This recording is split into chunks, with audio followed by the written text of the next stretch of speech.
Your purchasing dollar, it does matter, and to be thoughtful and mindful about what we put into our homes, like we are mindful of what we put into our bodies.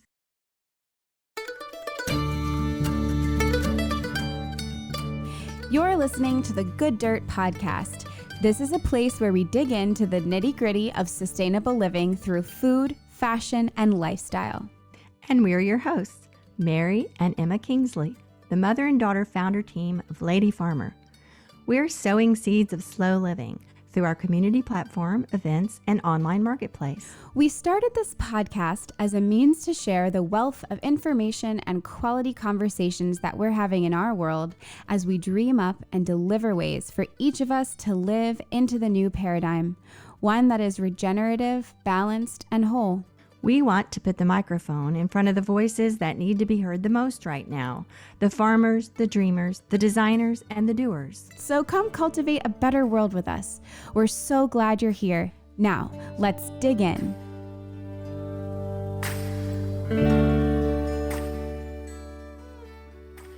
Hi, Emma.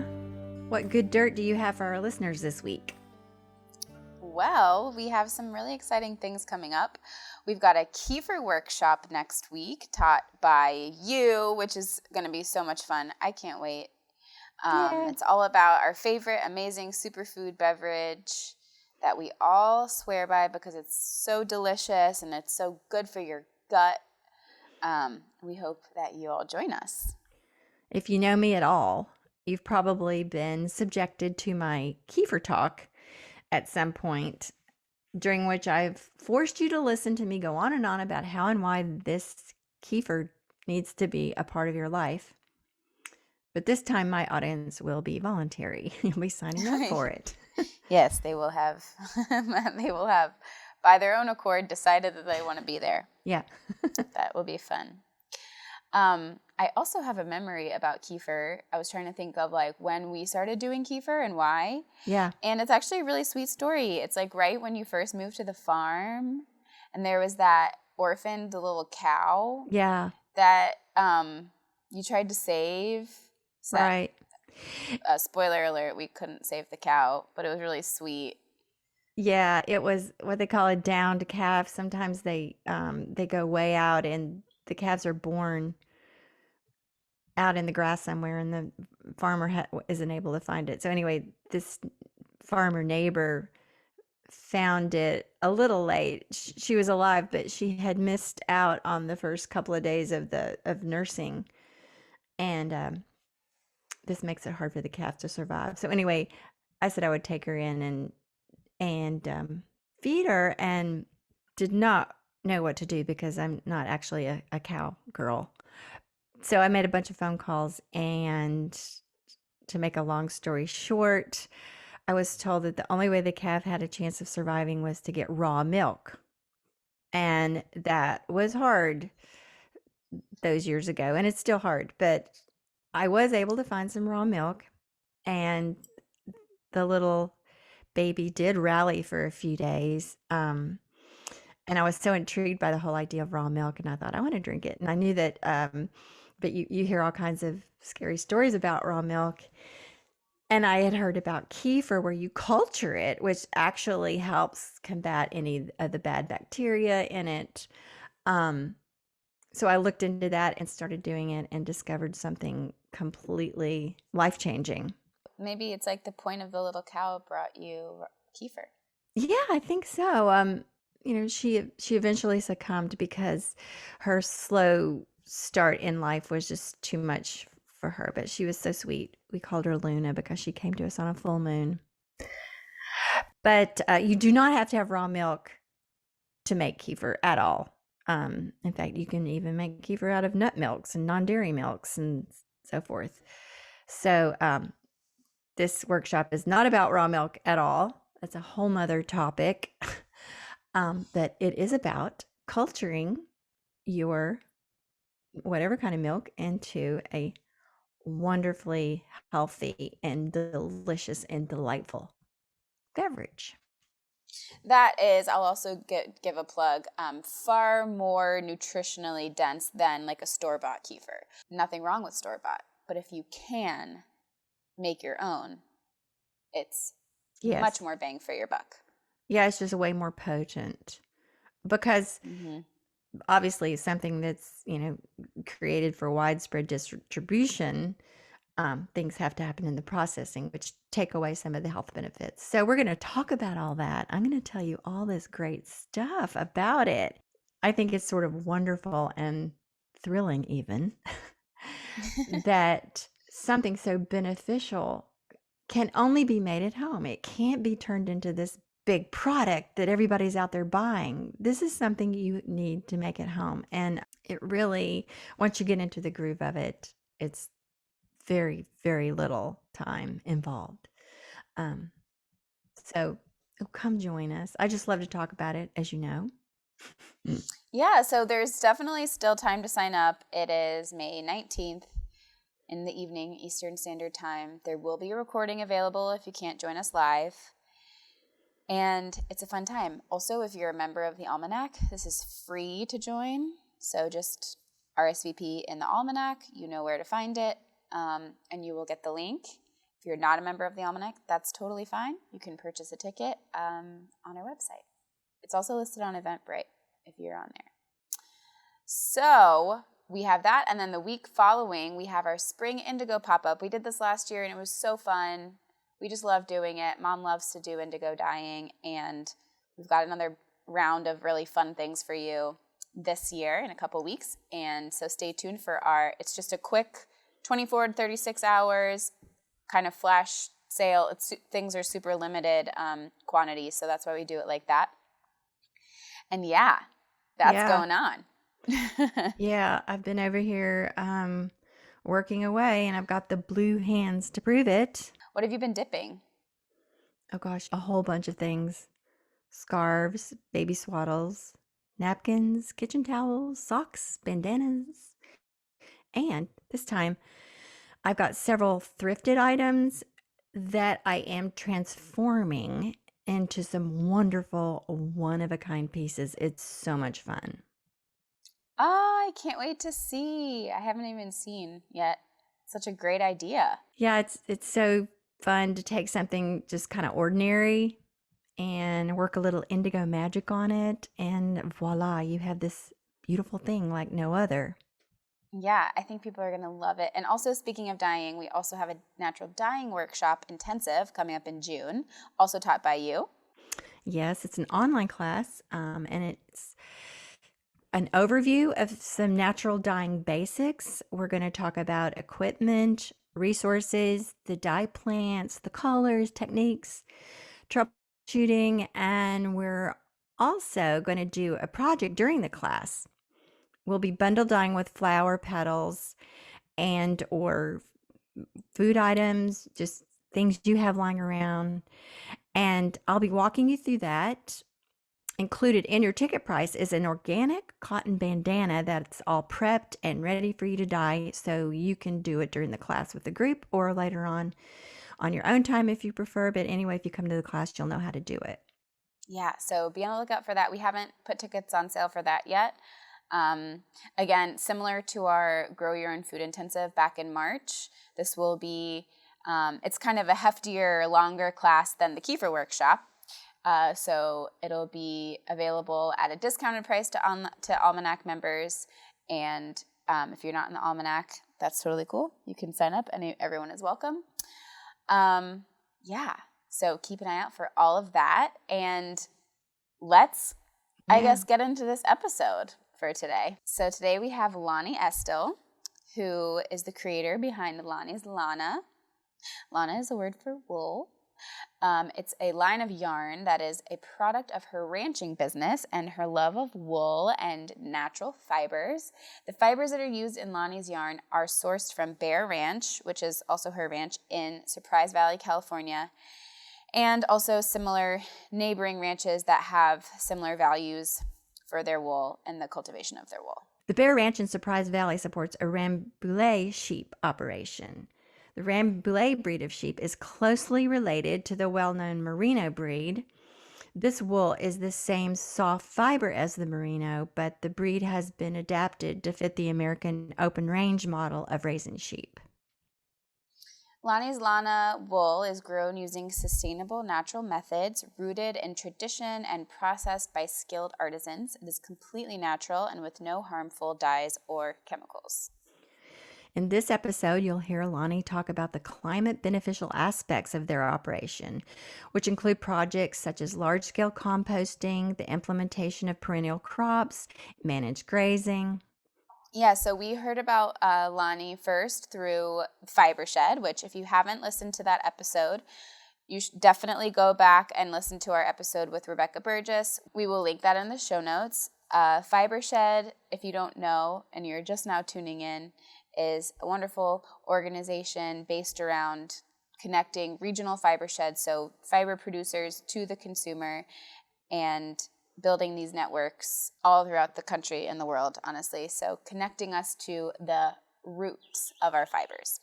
A really fun aspect of Lani's operation is that she worked directly with the North Face, the brand, the outdoor gear brand, to create scarves and beanie hats, and I believe also some jackets. They had like some zip-up hoodies using her wool. So it was all a local Fibre Shed production operation supply chain, which is really cool for a major brand to be doing that.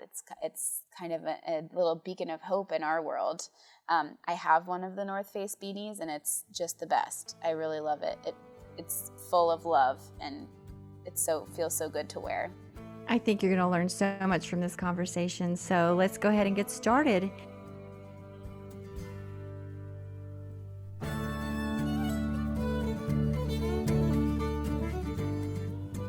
I am an accountant by education.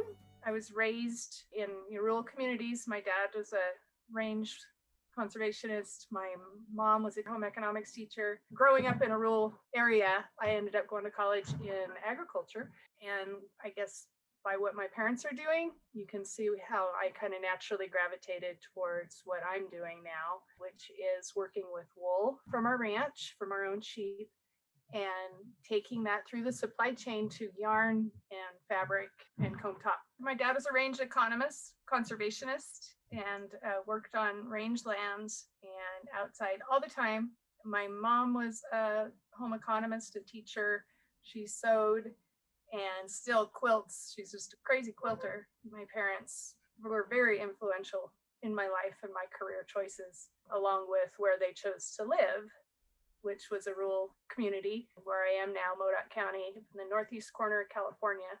When my husband and I moved here, it's actually my ex-husband at this moment, when we moved here to Surprise Valley, it was coming home for me. So that was comfortable, and I was able to dive right into the community and bought this ranch and started raising sheep.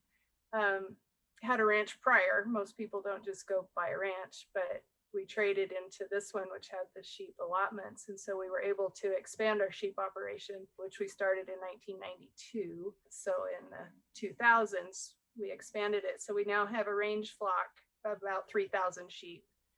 And they run from the northeast part of California, Northern California, up into the northwest part of Nevada. They do about a 100-mile walk every year. So they go from the rangelands up into the mountains and back again. How did it happen that you had training as an accountant, but then you bought a ranch? You became a rancher.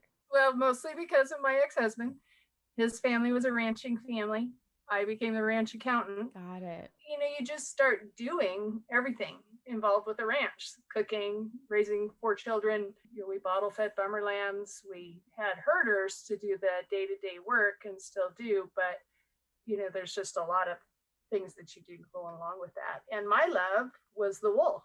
I just absolutely fell in love with the wool and eventually became a wool classer. What is that for people who don't know? So when you shear the fleece off of the sheep, throw it on a skirting table, which is a big table that has bars across it, and the dirty wool bits and pieces fall through that, a lot of the dirt. And then you skirt it to get the other vegetation and stuff off of the sheep. And then the wool classer's job, besides skirting, is to class that wool. So you take it and determine how fine it is. So micron count, but you're not like with a tester trying to get exactly 21.7 microns. It's more of an eye thing to say, okay, this is our A line, the main line. And then there's finer off of that or coarser off of that. And you also check for breakage length. So you're virtually sorting it before it goes to the next phase of, would it be spinning? Is that what happens next? Yeah, scouring. Right. Scouring, combing, and then spinning. But yeah, a lot of it happens right there on the ground. And it's very important, especially in the larger clips. If you want to sell your wool for the best price, it's got to be skirted and classed, preferably. At what point in your career there did you start getting interested in the regenerative aspect of what you guys are doing on the ranch? And you want to explain that and all about the carbon farming and how that relates to your sheep. And I think that's going to be really, really interesting to our listeners. That came a little bit later for us. I mentioned at the beginning, my dad was a range conservationist. And so projects to improve the land and the soil had always been something I was introduced to or knew about or knew what my dad was working on. Plant identification, soil erosion, those types of things were talked about in our home. So to me, this idea of carbon farming was pretty natural. And then as a rancher, you're always looking for ways to do things better.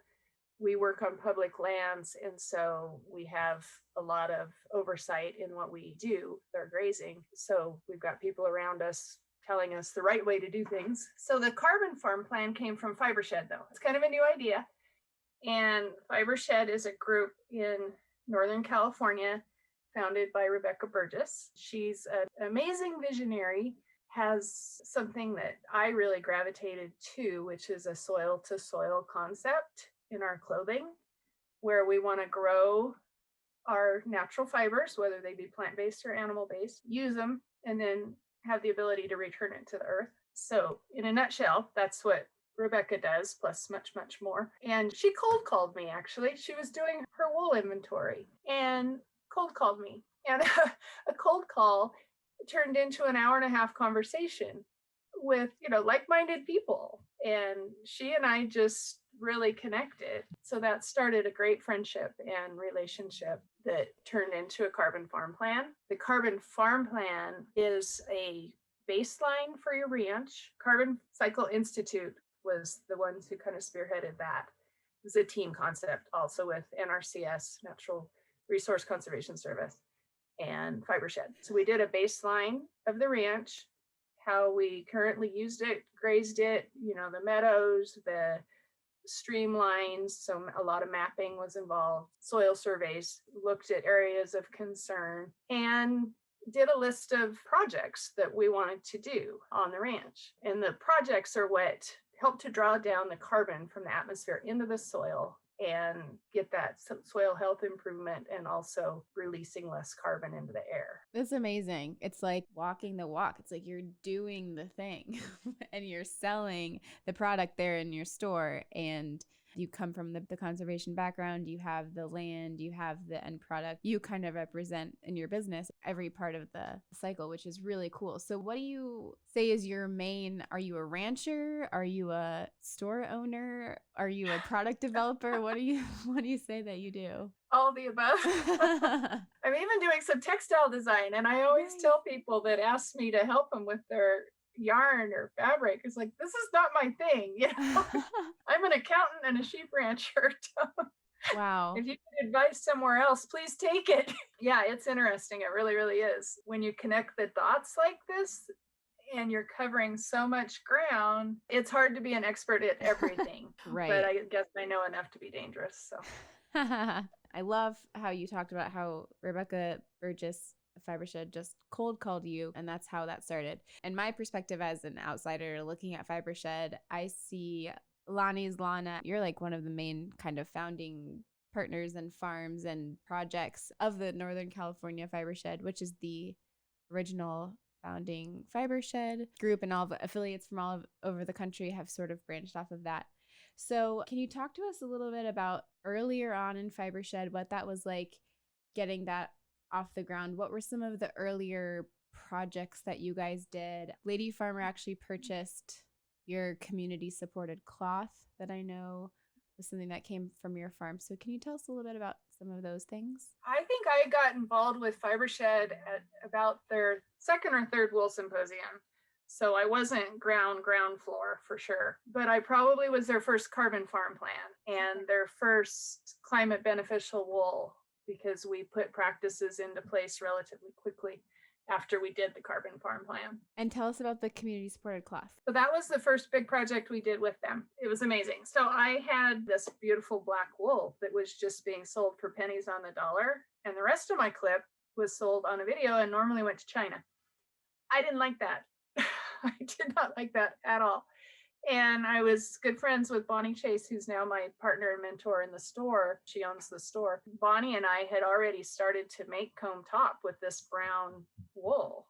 And so we'd taken that step. And so we were already kind of into making yarn. So with Fibre Shed's help, we went from a very small 30 to 60 pounds of raw wool up into a full bale, 750 pounds. I partnered with Christine Villar at for Keeping Warm, and we made two totally separate yarns, but we went together with that bale and shipping and getting it to the mill, and then made our two separate yarns. So that was our great first partnership. So then I had this yarn.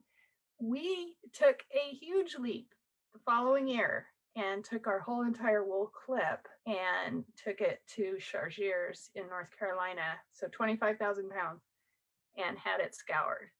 Wow. Yeah. It's amazing that we did that. And that was totally with Rebecca's help, because I could not have done that if she would not have helped me line up a sale with North Face and also with Brooklyn Tweed.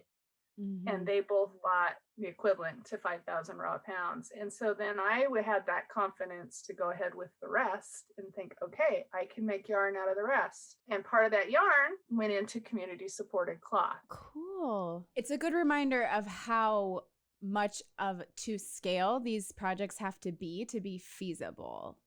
And it's a reminder of how when things are small scale and small batch, it's just so unfeasible that when they do happen, it's totally reflected in the price. And that's why things become inaccessible cost-wise, because to make even something work and have it all makes sense, it needs to be, what did you say? What was that number? 25,000 raw wool pounds.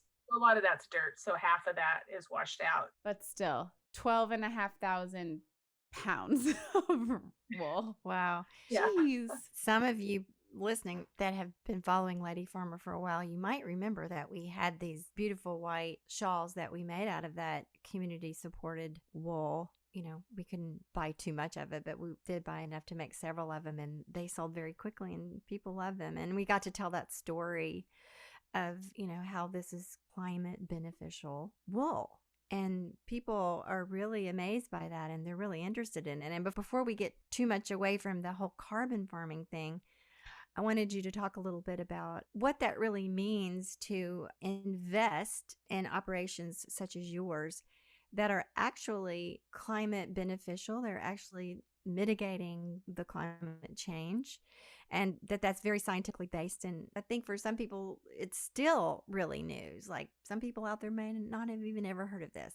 Yeah, it's not only kind of new, but it's necessary that it continue.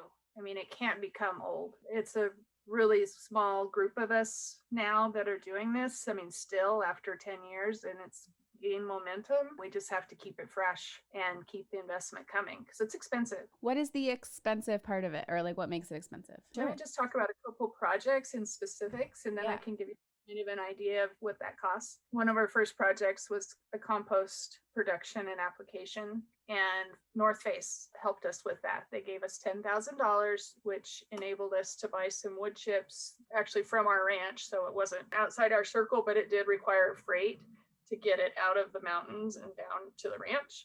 And so they gave us $10,000 to do that. That was huge, not so much in it paid for the project, because 1 year of compost production is about $28,000 when you consider manpower and equipment. It's a lot. And that's offset by fertilizer you're not buying.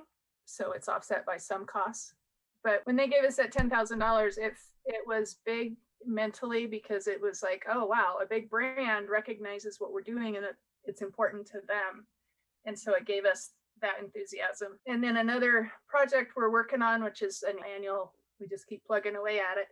We put in a shelter belt / hedgerow, and is about 4,000 feet. There's 2 rows, 2,000 feet, 2 rows of plantings. And we originally put it in with lots of enthusiasm, like all projects start.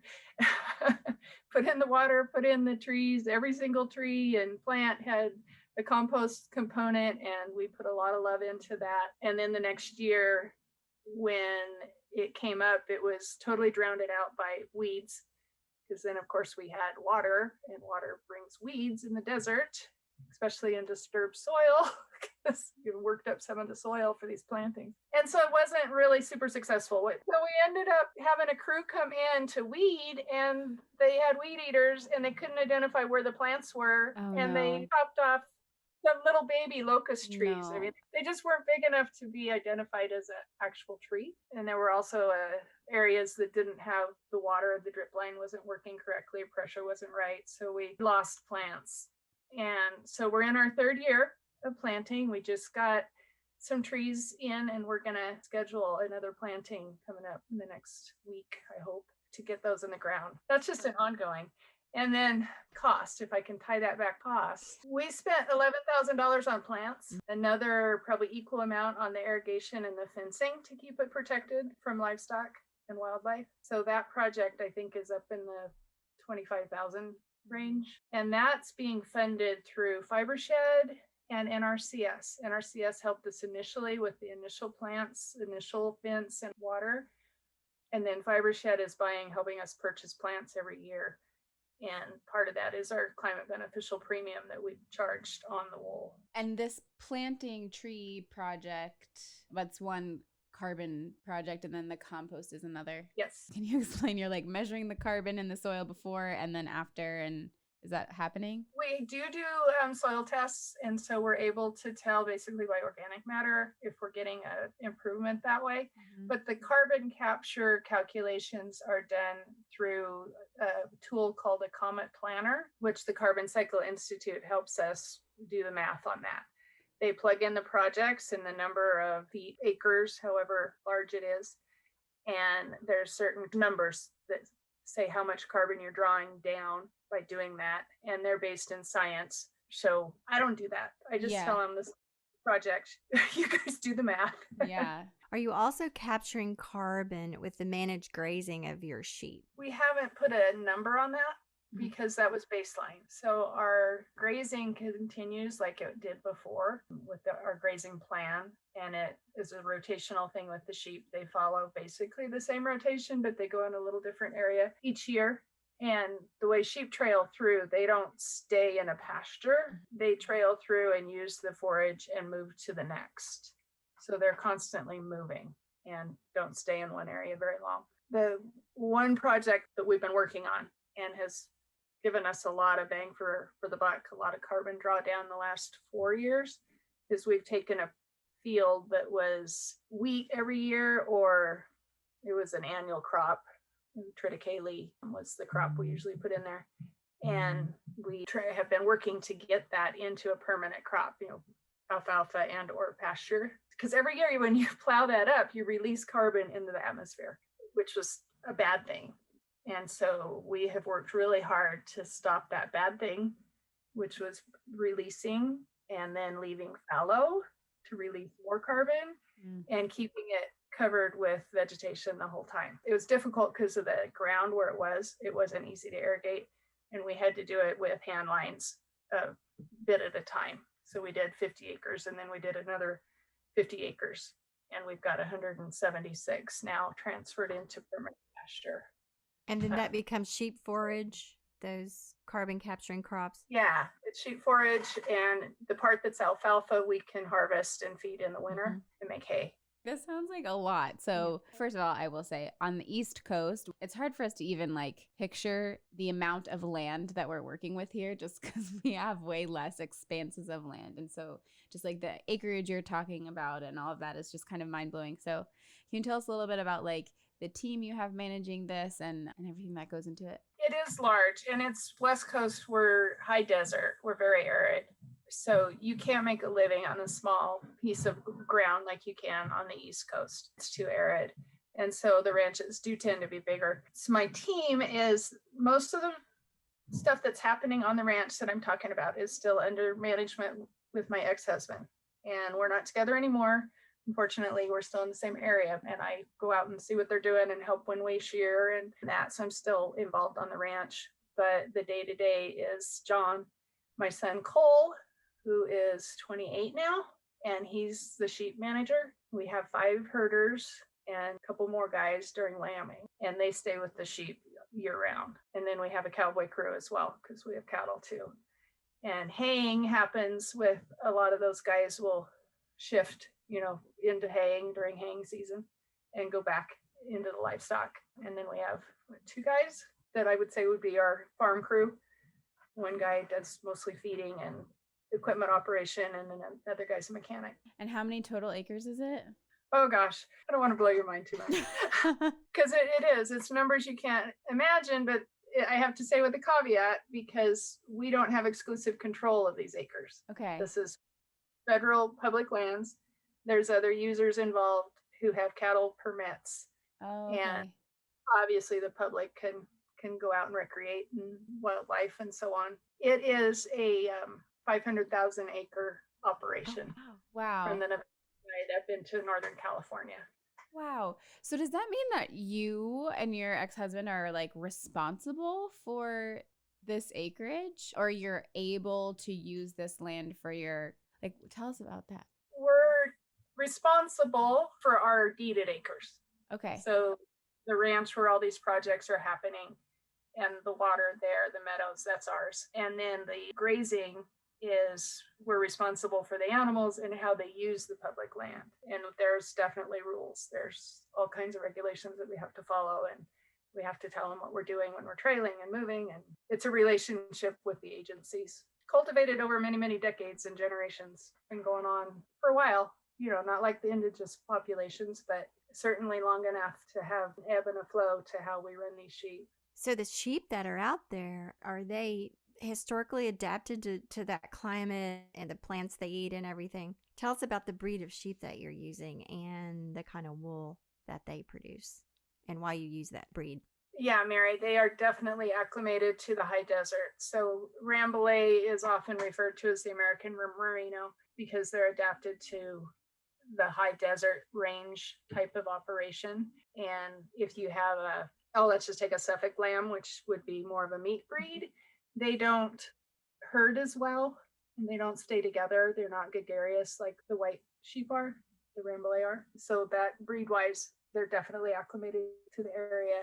And then the wool is this beautiful fine wool that we love so much. Low micron, squishy wool that we love to work with. Are they the type of sheep that need to be sheared once a year, or do you do it twice a year? We shear once a year and we tag in between, which is crutching around the areas that get really, really dirty, get all the manure off. And yeah, before lambing, we tend to want to tag or crutch. Well, a lot of shoppers out there will recognize, like we hear a lot about merino wool. Everything's merino wool, this and that. And I could be wrong about this, but it seems to me like the marketing of merino wool has been kind of a recent thing because it's softer than other kinds of wool and you can wear it against your skin and all that. But merino wool is not indigenous to the United States. Is that true? And this one is? Yeah, neither one are native to America. So the kind of the breed history was the Merino was a Spanish breed and it was gifted to the French. And when the French got it, same breed of sheep, they changed it to Rambouillet, which is the region that king was in or where he was from. And I guess I should look up their names, which monarchy this was when that happened. But yeah, that's the history. And then they were both brought into the U.S. I think the Rambouillet came first to the U.S. and then Merino came later, even though Merino's an older breed. And they're definitely related.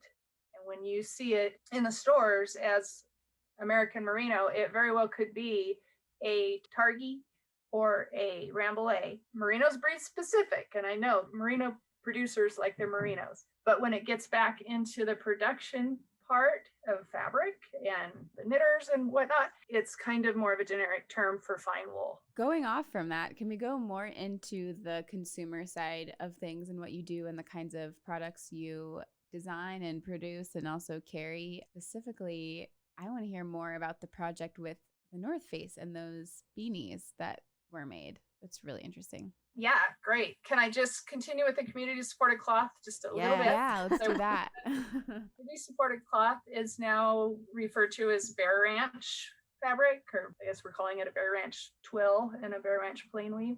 So I have two fabrics now, a twill and a plain weave, and we are continuing to make that. It's a stock fabric now. Can be found on my website, lanislana.com. And it's kind of exciting and disappointing, two parts of it, because I tried this last year to do naturally dyed fabric and it worked out. It's beautiful. I have some designers who want to use it, and my dyer isn't doing it for me anymore. So I can't do naturally dyed yarns. We really need some natural dyers at scale. But instead of fighting it, I am going to go back to my roots kind of, which was my black wool. And I'm going to make a fine yarn, a single with the black, and we're going to weave with that. And so I will have some naturally colored fabrics in the plain weave and twill. That's on the horizon. I'm really excited about that. And when you say in stock, you mean is it like a limited run, or is it kind of something that you plan to keep? It'll just be a thing that you're able to produce and keep in stock. It'll just be there. Okay. Yeah. So you can go to my website and order it. Exciting. For large projects, like if you want to do a 100-yard, 200-yard fabric order, it would have to be pre-ordered. But for the general user, it'll just be a stock fabric. Beautiful.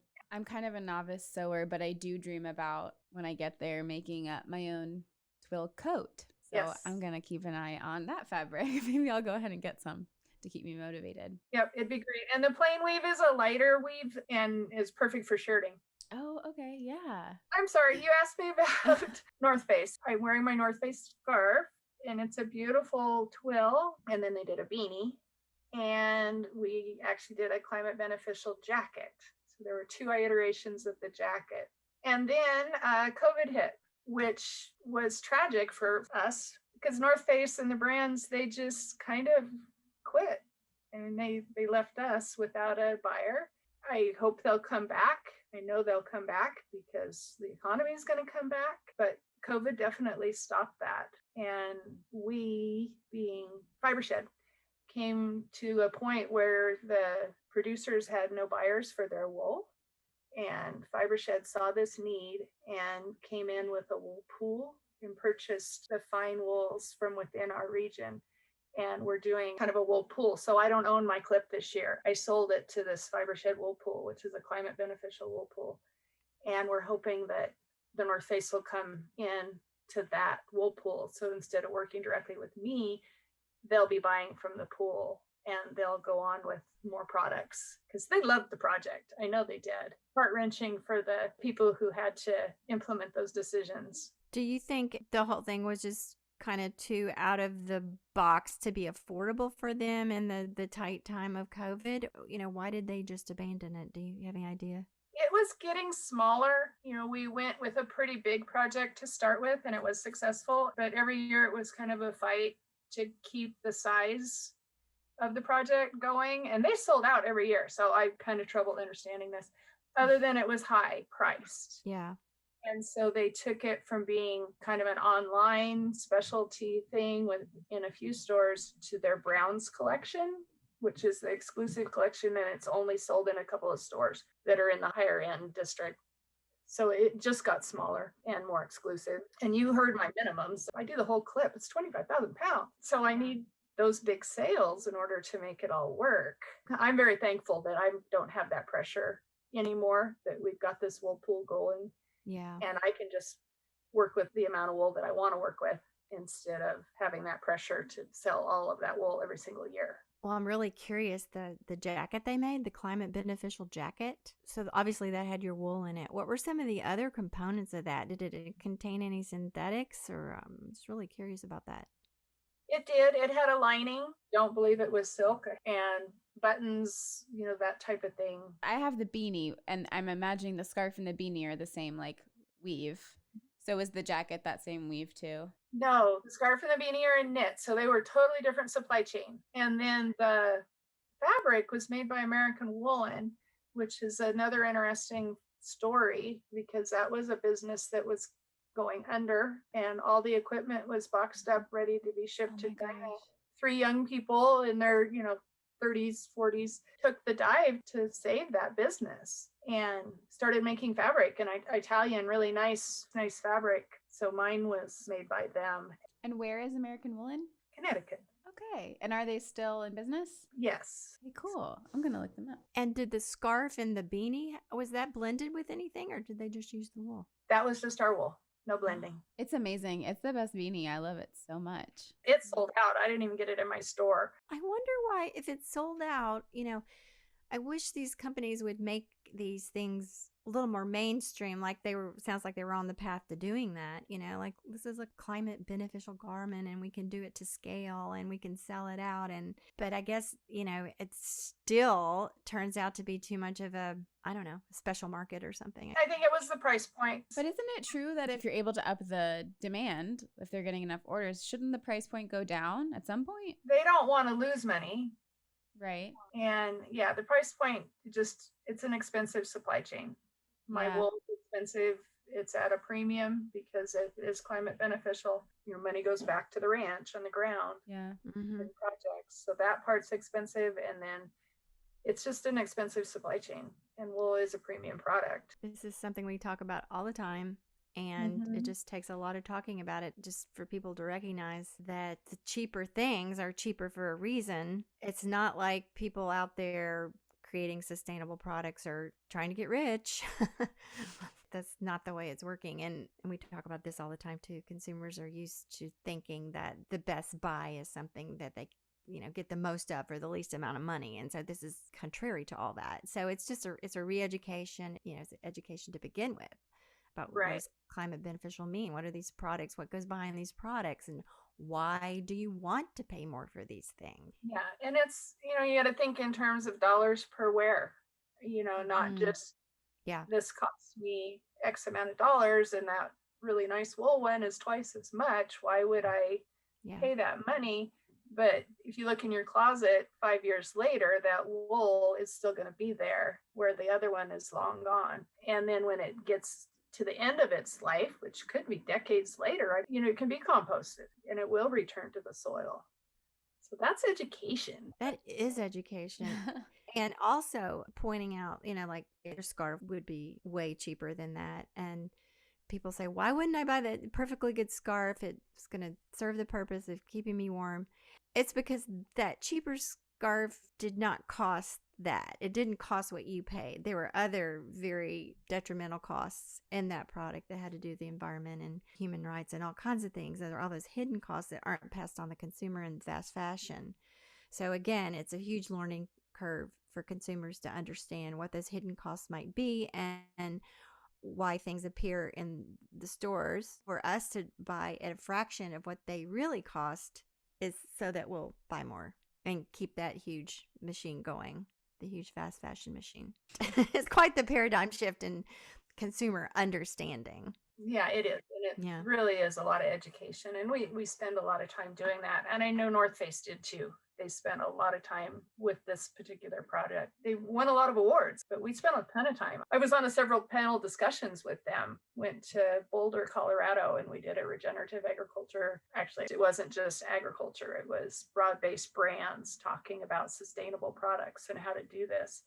And we really were the poster child project. Yeah. Not that other brands weren't doing what we were doing, but we were the only one taking it from the producer, Claire, to the product and following that whole supply chain. And so it was pretty cool. It's really an amazing process and product. It's really cool how the product itself is also just like a superior product that came out of it. I'm wondering if there's anything that as consumers or anyone listening out there can be doing to encourage more brands to do more projects like this?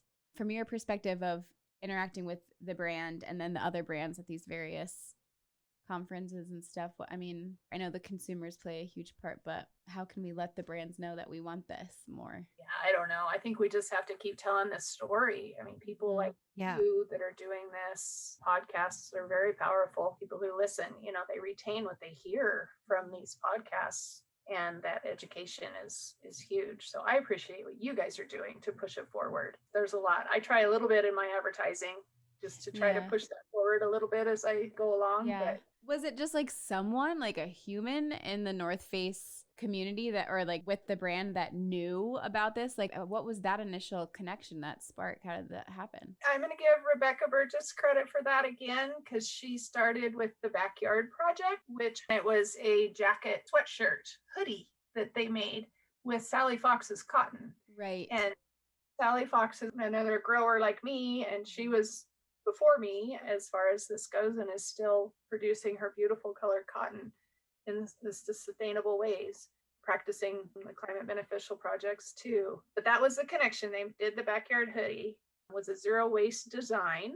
And you have to remember that North Face was then located in Alameda. So these are personal connections made in the Bay Area. Crystal Moody would be the second person I'd point to who is huge here. She worked for North Face and quit North Face, went to work for Fibre Shed. And it was a temporary position with Fibre Shed while she figured out where she wanted to go with her career. And she was my textile designer. She's the one who designed the fabric and did a lot of that first supply chain work. So she had her feet with both North Face and Fibre Shed and talked to the people. And then Carol Shue was the sustainability coordinator for the North Face, and still is, I believe. And she was the one pushing that forward throughout that whole project. And she's still the one I call, if I'm like, okay, Carol, what do we have now? So it's really all about relationships. I think it's like one person that knows somebody that knows somebody else. And it's not like a boardroom thing. Yeah. It's a lady farmer thing. It's a lady farmer thing. That's right. That is so cool. Well, two things. Was there any other way in which 2020, the whole pandemic thing, like really affected you and what you're doing out there? And then the other question I wanted to get in was I wanted you to talk a little bit about the natural dye process. I know you have kind of a personal passion for that. And where does that stand? You said you lost your personal dyer, so I wanted to explore that a little bit. So yeah, no, it affected us in the store because obviously the foot traffic's just not here. Nobody's coming into our area to shop. Website traffic increased, but it was tough for everybody to get on board there. I already had a website, so in that regard, I was ahead of the curve, but it's a whole different model to try to sell your things online and promote online versus going to shows and events. And then probably the biggest thing outside of that big sale to North Face, a lot of my buyers are indie dyers. So they buy my base yarns and dye them. And then of course they take them to shows and sell them at shows. Well, so their market's completely dried up. And so those buyers have either doing other things or working with the base yarns they have because they can't sell the product.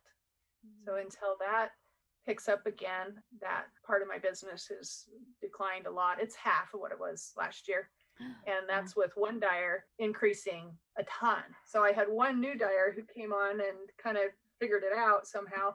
And she's bought a lot and replaced some of what I've lost with other dyers. But I'd say there's 6 who quit buying. So it's sad. And those are all small, mostly women-owned businesses. And then marketing, of course, has changed where we're trying to do these virtual sales. And one amazing thing is you talk about your product and all of a sudden people are online buying it. So how does that happen? I talk about it and they buy it. We can relate. So what kinds of dyes are they using? The plant dyes or? Yeah, each dyer is different. The majority are not using natural dyes, or if they are, it's a smaller piece of what they do. I have one buyer who's all natural dye, Sincere Sheep, Brooke sent us. So she's a great customer and buys my base yarns and natural dyes exclusively. She's a master. I love working with Brooke. The dyer that I was using for my yarns was Swans Island, and they're in Northport, Maine. They have their own yarn line, which includes natural dyes. And so they picked me up as a contract dyer. They just expanded their own footprint, what they're doing. And so they didn't want to do any custom dyeing, or at least of the size of mine. I don't know if they completely quit or just me. They're not my dyer anymore, and I miss them, because they could do the fine dye, the fine yarns that go into fabric. So I'm working on another dyer, and I hope that works out, but they don't want to do the fine yarns. So they're going to do a knitter's yarns, which is great, and I hope it works. And then we personally dye here in the shop, and my mentor and partner, Bonnie Chase, she is a master dyer. She's been doing it since the 70s, and she's really amazing. She's taught me so much. And so we dye here, but our dye lots are like, a large dye lot's going to be 2 pounds, so 8 skeins. So it's really hard to sell sweater quantity and, you know, to be a real yarn line and have repeatable colors with that type of dyeing plan. I mean, it just doesn't really work very well. So they are online, they're available, but they're more of a retail product. And are those natural dyes that you're using in the shop? And also, what's the name of your shop? People might want to know. It's Warner Mountain Weavers in Cedarville, California.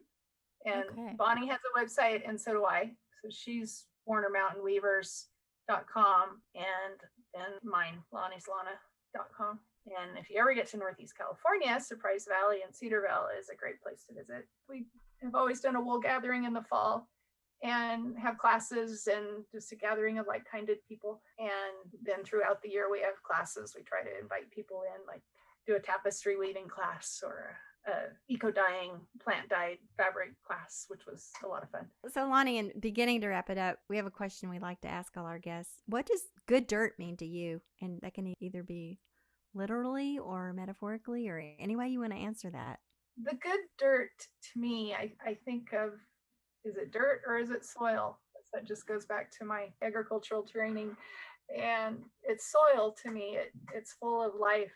It's full of plants and little animals, and it sustains us into the next growing season every year. And it's very important that we take care of our dirt, our soil. Yeah. And in closing, is there anything else you'd like to leave our audience with? Anything you'd like most for people to understand about what it is that you do? Just some understanding about your purchasing dollar. It does matter, and to be thoughtful and mindful about what we put into our homes, and just like we are mindful of what we put into our bodies. It's important, and it's important to small businesses right here in the US. So I appreciate everybody who's listening to podcasts like yours, because you already get it, and I appreciate you spreading the word and telling others about it.